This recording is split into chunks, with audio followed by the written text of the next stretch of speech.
Walker, I'll start with you first. We briefly spoke at SCAD TV in Atlanta like earlier, and we couldn't talk too much about season two then, but we could talk more about it now, of course. And I want to talk about the moment in the first episode without any spoilers, but there's this tension that exists between Percy and Annabeth that we immediately see at the top of this season.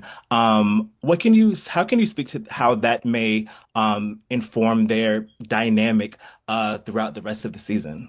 I think, they haven't really established like they're both not. I mean, Percy's pretty good at making friends, I'd say, but uh Annabeth isn't really good at making friends, and it's kind of hard for them both. And they got to like a place last season that they didn't really establish together.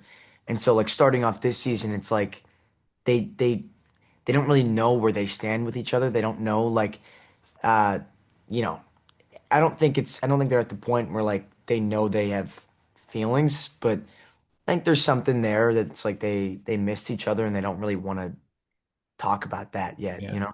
Dior, for you, I think this is all the characters here are very strong-willed, but I think Clarice might be the most strong-willed of the Yeah. characters we have here. She's so independent. How would you say she kind of is able to begin to let people in more in season two? You know what it is? She has a moment where she realizes that being out on the Sea of Monsters may be the last time that she's alive. I think that's what triggers it all because she really doesn't start opening up to anyone until that moment. I'm not gonna. We nicknamed the scene PB&J, but like Oh yeah. until peanut butter and jelly. It's like she has a moment on the Sea of Monsters on aboard the what's it called? Princess Andromeda. The Ironclad Oh, Court. sorry. He's just thinking I'm just always thinking about about ship. The the Andromeda. better ship. Andromeda. The Yeah. better ship. The better. Princess Andromeda. Yeah, She yeah. has a moment where she finds genuine connection with her soldiers on the ship, but I think opening up and actually letting people in doesn't happen until she realizes that this might be the end of her movie. And then I Yeah. think everything for her, honestly, for seasons to come when it comes to developing relationships changes from that point.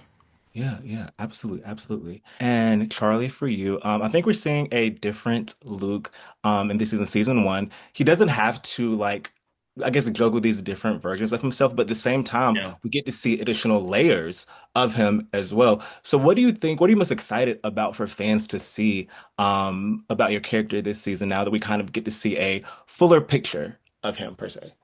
Yeah, totally. I think yeah, season one Luke was definitely living this kind of double life, but season two is for sure a continuation of the Luke that we saw at the end of season one, but taken to like another level. He's on the cruise ship now. He's got these nice clothes. He's living a lavish life. Some nice boat shoes. Some nice boat shoes, Dude, inspired by you the know, one and only. A Yeah. lot of sweater no shopping. other. A lot of sweater shopping, Ralph Lauren.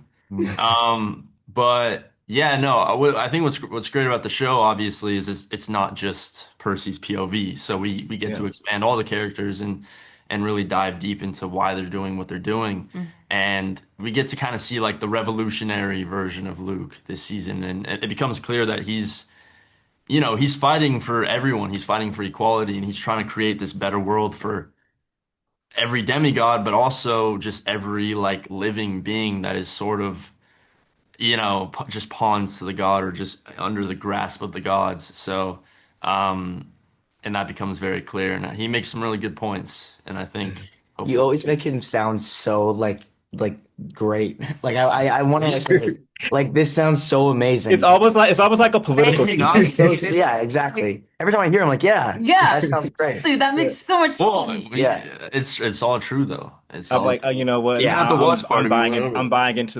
into the Luke propaganda this season. Yeah, I I'm like gonna be a Luke little bit. It's not to apologies. say Luke he's not apologies. wrong. Like he's not lying He's about not wrong. anything. He's He's not not. trying to Yeah. steal anybody. He like Yeah. genuinely believes that he's on the good side of things. Yeah, You know? 100%. He's just maybe he's a little intense about certain Yeah, things. Yeah, people die. people. So what? You Heard of beg people chick save facts, money, right? you know? People die, but points are made. Yeah. Exactly. Exactly. Well, thank you three so much for chatting with me. I can't wait to see more of the season and enjoy the rest of your day. Thank you. Thank Thank you. you. Too. Thank you. Aryan, I'll start with you first. Um, I'm not going to talk about the episode, but we can say that the first episode of the season does start off with Grover, and he's literally in danger. He's literally dragged away, and it kind of just is the inciting moment that sets up Sea of Monsters. Can you talk about how much higher the stakes are immediately in season two? Yeah, well, I'm sorry, this is not necessarily a direct answer to your question, but it's funny to think about the stakes for season two. And, comparatively to season one, they seem so much higher, but it's funny knowing that this isn't a spoiler, but like obviously there's more books Yeah. and the show gets more and more intense. This is kind of the happiest that they are for quite some time. But yeah, it's the stakes are so much higher strictly because I think everything just feels a little bit more like on the edge. I feel like everything feels a little bit more close to falling apart this season, and I think it's because I don't have Leah and Walker, and it's because Walker and Leah don't have me. Like everything, it feels like if anything goes slightly wrong, like this whole thing is gonna fall apart. That's the feeling I got when I was reading it, and that's the feeling I got watching it being filmed. This entire season just feels so tense, and I think we did a good job of bringing that to life. And Leah, for you, I know you've spoken a little bit about this already, and I know the scenes that fans are already excited about are Annabeth and the Sirens, especially because it wasn't covered in the film adaptation. Can you talk about your own excitement for fans to kind of like see this play out because it's something that they've really wanted for a long time? Wait, you saw it? No, no, no. I'm saying that teasing that is coming up. No, no, I haven't. No, Okay, no. genuinely, out of everything in this entire show, I feel like the siren scenes is like the least thing that I can even talk about. Like it's just like there's so much stuff that anything that I will even say, it's not even like spoiler, like, oh my gosh, so much different, but it's just like it's so much stuff that anything that I will say, like every little thing matters, you know what I'm saying? Like Totally. at the chariots, you can say like you can't say horse, but you can say sand or something. Like anything that I say, even if I say a rock or something, they're gonna be like, oh my gosh, what did she just Yeah. say? So, but if you Because if everything matters. yeah, exactly. Everything matters in that scene. So it's like I really can't. But to give something to the fans though, just know that there is so much that you cannot miss. So if you're thinking of grabbing some food during that time, do not, like, please, because you're gonna miss a whole lot of it. It's very intense. It's kind of half and half. Some of it, the way how it was filmed was inside and outside. Mhm. Um, Once it comes out, I can't wait to share the behind the scenes part of it because it was so Yeah. great. Yeah. The you did get to see their faces though in the trailer. Those were Mhm. our stunt people. One of the ladies in the back was singing for the thing. It was so amazing. Oh my gosh. I need to figure out who that was and give credit to her because she sounded really good. And then another part of that is I think the makeup team did amazing on their faces because it Yeah. really did scare me and like truly in time. Because it was already dark and cold there. Like that was actually one of my worst Yeah. filming days. I had so much fun, but I was shaking and cold.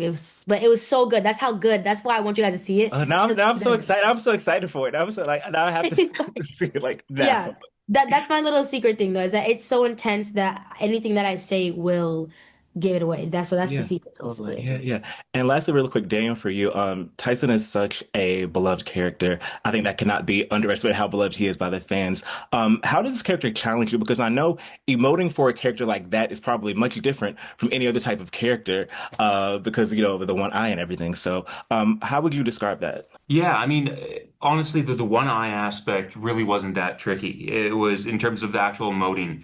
The visual effects team kind of took care of that and allowed me to do my thing, which was great. I think more so is like more the kind of change of character. I think Tyson and I, we sit in very different energetic spaces. And he sits a lot more vulnerably, I think, than I do on a regular basis. Yeah. So that was the main thing. It's like I wanted to make sure that I did the character justice and was able to sit into his innocence and his like purity as much as possible. And again, he also has like these other sides to him. He grew up on the streets. The book talks about it too with the Sphinx.